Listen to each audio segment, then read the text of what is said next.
ఉంటుంది. అలాంటి రాజు మొట్టమొదటిసారి కవితలు రాసి పాఠాలు రాసి వాటిని పత్రికల ద్వారా ప్రజల్లోకి తీసుకెళ్తున్నప్పుడు, సోషల్ మీడియాలో తీసుకెళ్తున్నప్పుడు మొట్టమొదటి ఆశ్చర్యపోయాము. రాజు ఎంత అద్భుతంగా తన ఫీల్ అనే విషయాలను చెప్పగలడు అని.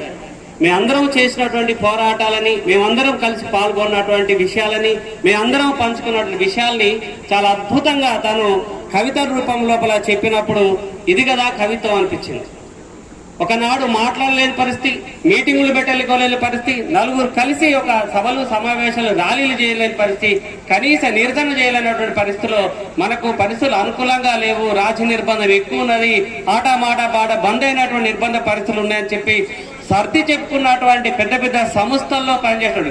30-40 సంవత్సరాలుగా పనిచేస్తున్నటువంటి ప్రజా సంఘాలకు కానీ, విప్లవకారులకు కానీ, పెద్ద పెద్ద వాళ్ళకు కూడా మనము ఈ కాలంలో కూడా చేయగలిగే పని ఉంది అని చెప్పి తన కవిత్వం ద్వారా రాపిస్తాడు.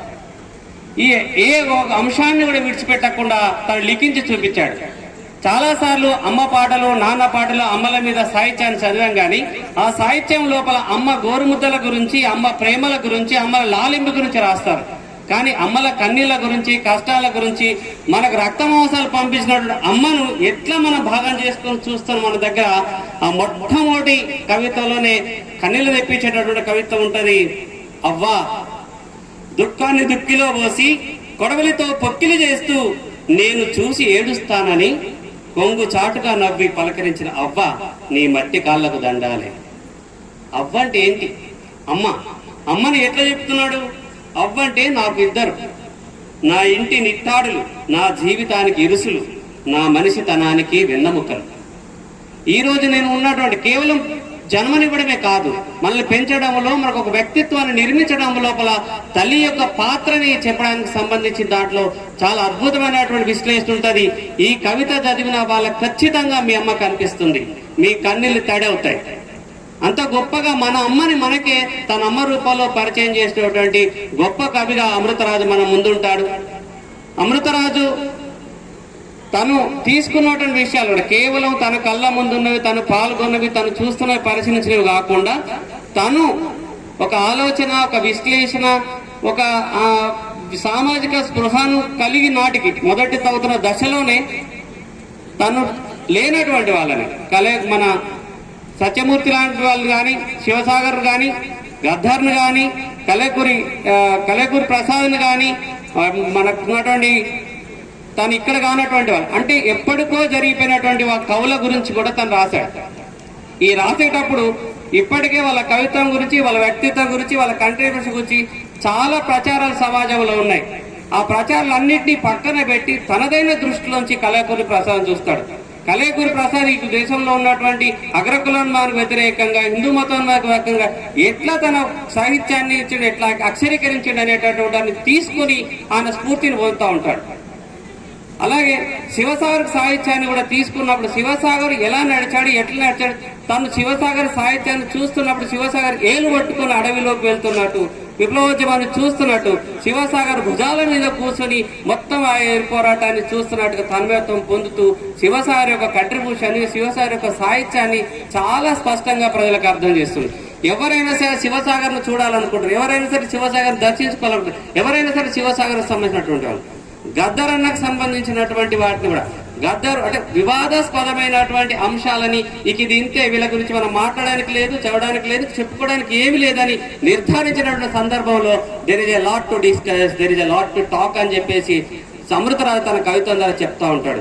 ఎక్కడ ఏ అంశం కూడా అంతం ఉండదు, దానికి కొనసాగింపు ఉంటుంది. అమృతరాజు ఎంత విశాలంగా ఆలోచిస్తా ఉన్నాడంటే ఎక్కడో అమెరికాలో నకిలీ నోట్ల కోసం చనిపడినటువంటి జార్జ్ ఫ్లాయిడ్, ఊపిరాడకుండా చంపేసినటువంటి జార్జ్ ఫ్లాయిడ్ కి మామిడి పండును దొంగతనం చేశాడని చెప్పేసి గోదావరి జిల్లాలో చెప్పబడ్డటువంటి బక్కి సింగ్ మధ్య సంభాషణ కుదురుతాడు. ఈ సంభాషణ పెట్టి మనువు అనేటటువంటి వాళ్ళు కేవలం మన దేశంలో మనువు విశ్వాసమయ్యాడు. ఈ మనువు విశ్వాసం అనేటువంటి మనువుకు వ్యతిరేకంగా పోరాటం చేయకపోతే బ్రతుకున్నటువంటి వాళ్ళకు చనిపోయినటువంటి ఇద్దరు తరపున ఒక హెచ్చరిక చేస్తాడు, మీరు ఇక మాట్లాడకపోతే మిగలరిక, ఇలాంటి దుర్మార్గాలకు వ్యతిరేకంగా మీరు మాట్లాడకపోతే మిగలరిక అనేటువంటి ఒక హెచ్చరికను కూడా అమృతరాజు చేశాడు. ఒక యువకుడుగా తన కళ్ళ ముందు ఉన్నటువంటి ప్రతి ఒక్క సామాజిక అంశాన్ని కనిపెట్టాడు. చాలా వరకు కవుల గురించి ప్రకృతి కవులని, ఆదివాసీ రచయితలని, ముస్లిం రచయితలని, మహిళా రచయితలని ఒక జోనర్ కి వాళ్ళని పరిమితం చేసుకుంటారు. కానీ రాజును ఏ ఒక్క జోనర్ కుదించడానికి వీలేదు. తను తట్టని అంశం లేదు. అంత గొప్పగా అన్నిటి సంబంధించిన ప్రజా సమస్యలు ఈ కవిత్వానికి ఆయనకున్న ఉద్యమ నేపథ్యమే కనిపిస్తూ ఉంటది. ఒక ఉద్యమకారుడుగా ప్రజల్లోకి వెళ్లి పోరాటాల్లో భాగమై వాటిని చూసినటువంటివి కవిత్వరించాడు. తనకున్నటువంటి కవితా జ్ఞానం అనేటటువంటిది తన ఉద్యమ జీవితాన్ని, ఉద్యమ ఆచరణ చెప్పడానికి ఉపయోగపడ్డది కనుక చదువుకున్నటువంటి ఉద్యమకారులకు కూడా రాసేటట్టు ఉంటే, అక్షర జ్ఞానం ఉంటే ఎంత గొప్పగా మన ప్రజల్లోకి ఇంత వివరంగా చెప్పగలమో, ప్రజలు ఎట్లా చైతన్యవంతం చేయగలిగినట్టు ఉంటుంది. ఖచ్చితంగా ఉద్యమాల్లో ఉన్నటువంటి వాళ్ళని, విద్యార్థి నాయకులు ఉద్యమకారులు కావచ్చు, ప్రజా సంఘాల్లో పనిచేసేటటువంటి వాళ్ళు, ఏ సామాజిక అస్తిత్వం మీద పోరాటం చేసే వాళ్ళందరికైనా రాజు రాసినటువంటి పిలుపు కవిత ప్రదీప్గా పనిచేస్తుంది. పిలుపు అంటే ఉద్యమ పిలిపే, పోరాటంలోకి పిలిపే. ఇలా జరుగుతున్నది. చైతన్యవంతం చేస్తూ ఈ సమస్య మీద మీరు పోరాడాల్సిన అవసరం ఉన్నదని వెన్ను తట్టి చెప్పేటట్టు ఒక పిలుపుగా ఉంటది. కనుక ఇలాంటి పిలుపును మన అందరం చదవాల్సిన అవసరం, అర్థం చేసుకోవాల్సిన ఉంటుంది.